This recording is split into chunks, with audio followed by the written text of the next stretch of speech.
తెచ్చేదేమని అహమెందుకురా,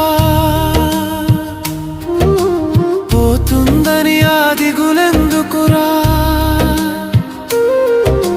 తెచ్చేదేమని అహమెందుకురా, పోతుందని ఆ దిగులెందుకురా. ఒట్టి చేతులతో ఈ భువికొచ్చావు, ఈ మట్టికి నువ్వు ఏమిస్తావు. నీవన్నది నీకేమున్నదిరా, అంతా నాదే అర్పింతురా. భగవంతుడు పాడినాడు ఒక పాట, ఈ బ్రతుకుని నడిపించే జీవన బాట. అది ఏ భగవద్గీత, అది ఏ భగవద్గీత.